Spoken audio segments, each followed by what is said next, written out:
After 15 years of managing logistics in war zones, I'd learned to distinguish a real threat from bureaucratic nonsense. One hits you with bone-rattling force, the other just grinds your patience to dust. When I traded the chaos of Ida-laden deserts for 8 acres of serene, county-zoned wilderness, I thought I'd finally left the noise behind. This land far from any HOA's pastel tyranny, scented with pine and wet soil, wasn't just a plot. It was my sanctuary, my self-made neutral ground. My only mission was reviving a half-acre wetland by the creek, a slow, muddy fight against years of neglect that felt more rewarding than any supply chain I'd ever wrangled. Then the noise tracked me down, reviving in the form of 4 pairs of pristine khaki pants. I spotted them striding up my driveway, 4 figures in matching polo shirts that clashed garishly with the wild green of the woods. Clipboards in hand, they moved with robotic precision, their suburban polish an insult to the land's rugged calm. This was new, not locals, definitely not lost. The leader, a tall guy buzzing with barely contained irritation, stopped at a measured distance and jabbed a pen at a harmless oak. "Sir," he said, the word sharp as a blade, "your property's canopy structure violates the compliance standards set by Shady Grove Estates." Compliance standards? For trees on land that wasn't theirs? I kept my expression blank, a trick perfected through endless dull briefings. "Shady Grove is 3 zip codes away," I replied, voice calm but edged. "This land's never been part of any HOA." They tilted their heads in unison, like hawks sizing up prey. Then the ringleader stepped forward, a woman with blonde hair shellacked into a helmet, eyes hard as stone, scanning my property like she was planning an invasion.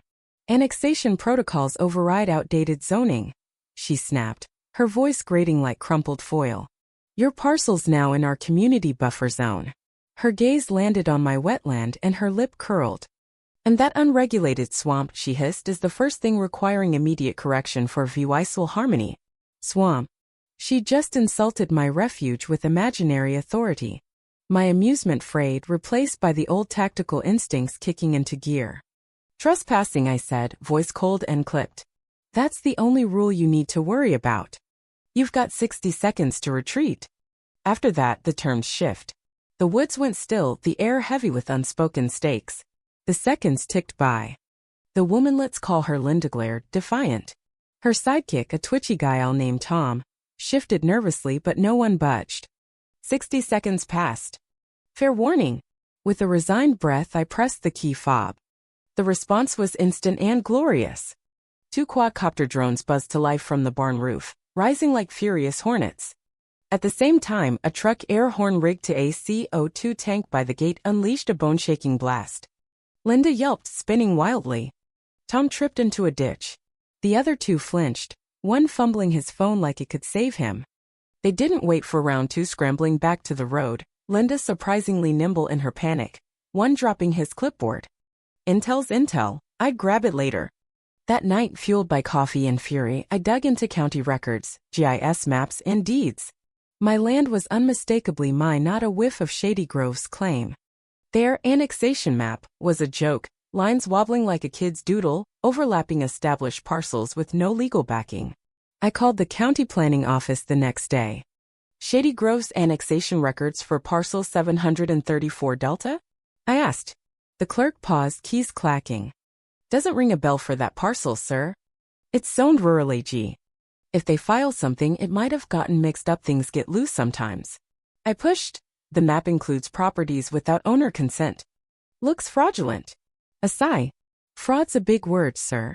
We process a lot here." Without a formal challenge and proof. He didn't finish. "Message received, not their mess to clean." 2 days later, a cheery letter arrived, demanding due law 1,750 from Shady Grove for landscaping remediation and wetland noncompliance. No letterhead, no legitimacy. Into the trash it went. But the harassment ramped up. Tired tracks appeared near my shed, mine didn't match. Then by the wetland I found a cheap wildlife camera zip-tied to a pine, aimed at my project. My haven spied on. The last straw? My well's pressure tank faltered. A quick check showed tampering, a valve left ajar. Following disturbed soil, I uncovered a shoddy PVC pipe running under my fence to Linda's pristine rose garden. She was stealing my water, likely wrecking the wetland's balance. That flipped a switch. Years of field ingenuity took over. In an afternoon, I rerouted a secondary line from the well through a livestock runoff tank before reconnecting it to her pipe. 'Cause meat effect. 2 nights later, Linda pounded on my gate, face purple. "You maniac," she shrieked.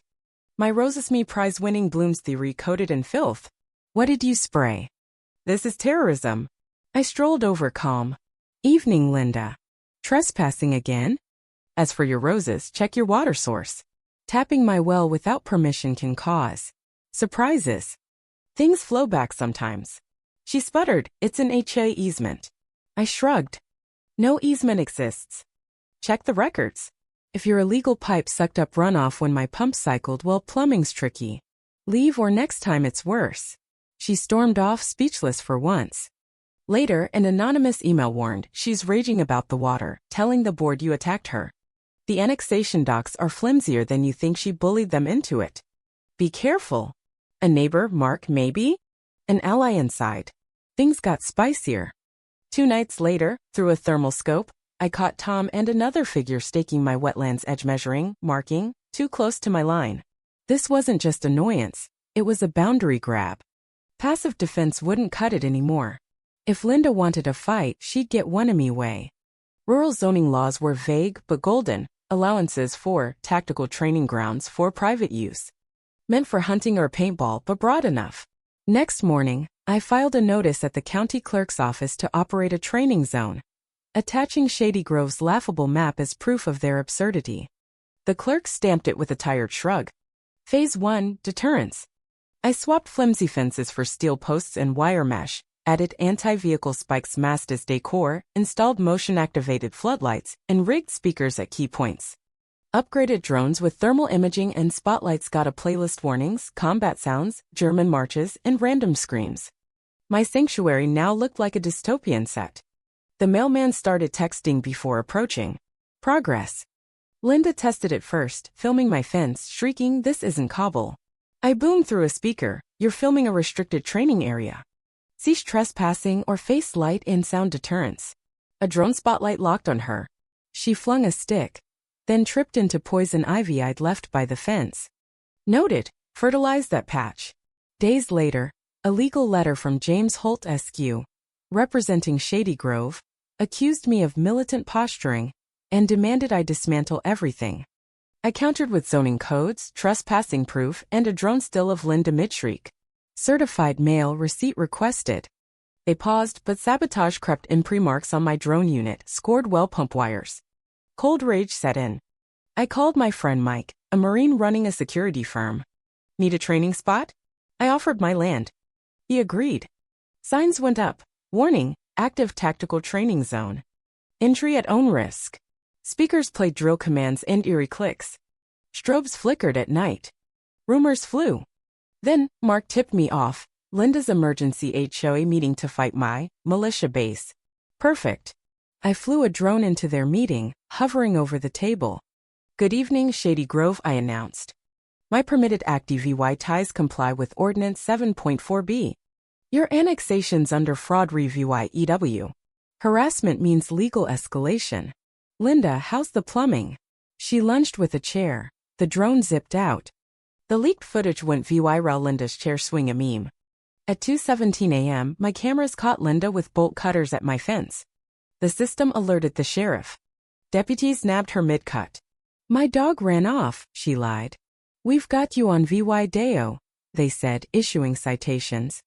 She doubled down, emailing wild warnings about my compound. I let Mike's team run a VY-Cybel legal training weekend, then sent a dossier: fake maps, trespassing proof, water theft, Linda's fence gutting to a reporter, Lisa Hayes. Her story, HOA head's annexation scam exposed, blew it open. Fraud, theft, and Karen's meltdown public. The HOA crumbled. Residents revolted, dissolved it. Linda's roses drowned in her own backflow, disaster, karma, and mud. Peace returned. I hosted a barbecue HOA serve VY Vorfest. We cheered as I replaced the training sign with "Private property free forever." The wetland thrived again. 6 months later, a screenshot showed Linda M. terrorizing a new HOA elsewhere. I smiled, sipped my coffee, and savored my quiet VY Tory. Some wars end. Some just move on. My land was mine again.